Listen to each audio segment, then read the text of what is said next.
श्री कृष्ण कहते हैं कि हर आदमी के स्वभाव में भिन्नता होती है। उसकी ये भिन्नता उसे दूसरों से अलग पहचान प्रदान करती है। ऐसे में कभी कभी कुछ चीज़ों के नज़रिए को लेकर आपस में विरोधाभास की स्थिति बन जाती है। अपने साथी के ऐसे विशिष्ट गुण को पहचानने की कोशिश करें।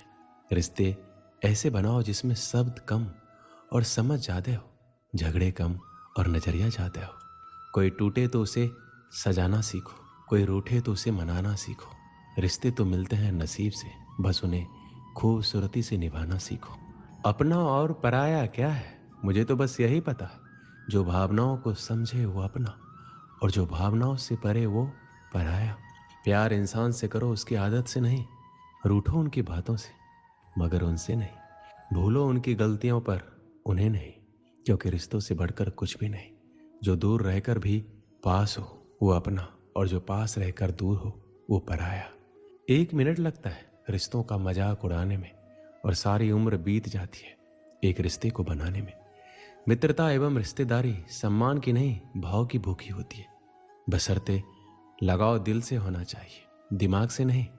दुनिया का सबसे बेहतरीन रिश्ता वही होता है जहां एक हल्की सी मुस्कुराहट और छोटी सी माफी से जिंदगी दोबारा पहले जैसे हो जाती है। सख्त हाथों से भी फिसल जाती है कभी नाजुक उंगलियां। रिश्ते जोर से नहीं, प्यार मोहब्बत से पकड़े जाते हैं। रिश्ते कभी जिंदगी के साथ साथ नहीं चलते। रिश्ते एक बार बनते हैं और फिर जिंदगी रिश्तों के साथ साथ चलती है। रिश्तों में अपनेपन की भावना के खातिर ही व्यक्ति एक दूसरे पर मर मिटने तक को तैयार हो जाते हैं। एक माँ के अंदर प्रारंभ से ही अपने बच्चे के प्रति बेहद अपनेपन की भावना कायम हो जाती है।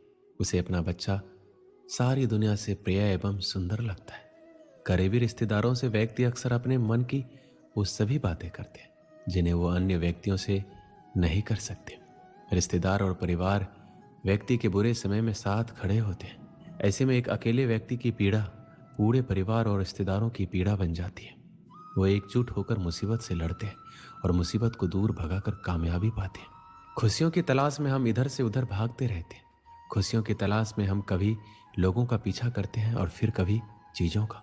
हमारी पसंद नापसंद, लालच और कई सुविधाओं की चाह भी हमारे खुशियों के रास्ते में आते रहती है, और हम टेढ़े मेढ़े रास्तों पर दौड़ते रहते हैं।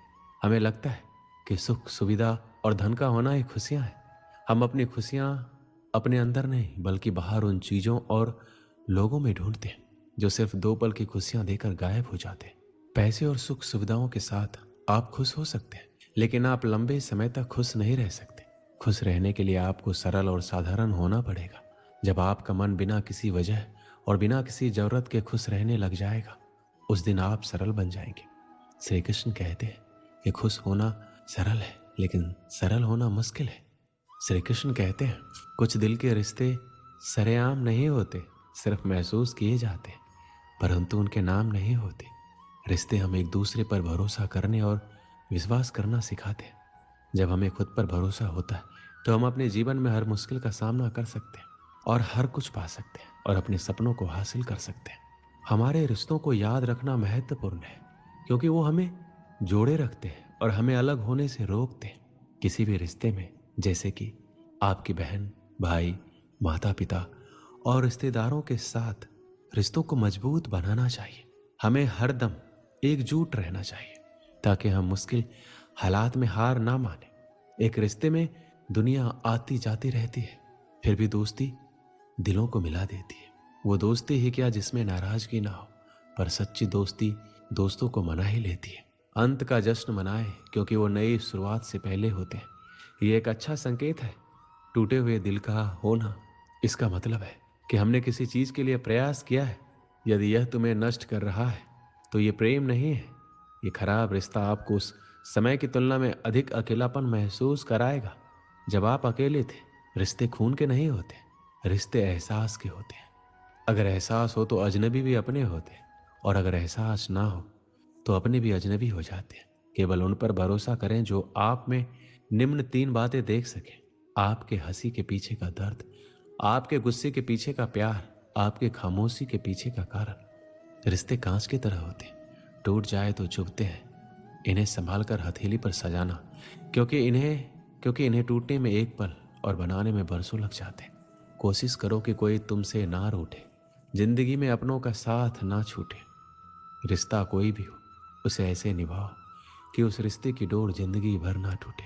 रिश्ते हमेशा तितली जैसे होते हैं, जोर से पकड़ो तो मर जाते हैं, छोड़ दो तो उड़ जाते हैं, अगर प्यार से पकड़ो तो अपना रंग छोड़ जाते हैं। किसी भी रिश्ते को तोड़ने से पहले एक बार अपने आप से जरूर पूछना कि आज तक उस रिश्ते को क्यों निभा रहे थे। किसी भी मोड़ पर अगर हम बुरा लगे तो जमाने को बताने से पहले एक बार हमें जरूर बता देना। पूरी दुनिया की सबसे खूबसूरत जोड़ी मुस्कुराहट और आंसू है। इन दोनों का मिलना मुश्किल है, लेकिन जब ये दोनों मिलते हैं तो वो पल सबसे खूबसूरत होता है। अग्नि क्या करती है? जलाती है, फिर चाहे वो लकड़ी हो, कोयला हो, वस्त्र हो या जो भी आप अग्नि में डालोगे वो भस्म हो जाएगा। किंतु सोना, यदि आप सोने को अग्नि में डालोगे तो वो कुंदन बनकर अपना अस्तित्व निखार लेता है। यदि आप लोहे की ताप दो तो वो फौलाद बन जाता है। क्यों होता है ऐसा? क्योंकि उनके भीतर की अग्नि उनको जलाने वाली अग्नि से अधिक तीक्ष्ण होती है।